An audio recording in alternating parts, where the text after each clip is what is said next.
калганда эмне деп кайрылдым эле мен. Ошол Садыр, ошол Камчы, ошол Ахмат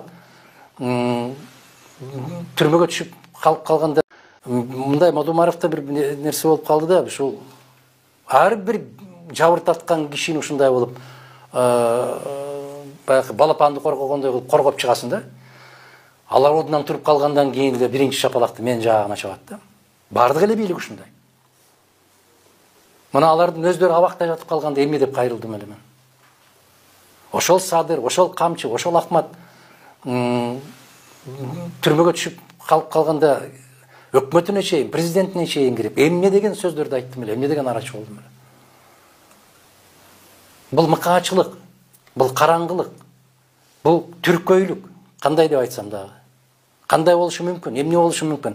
Кантип адамдын көңүлү барат, ошол балакатка жетпеген баласыны ата энеси тирүү туруп балдар үйүнө беребиз деген бул. Не деген шумдук бул?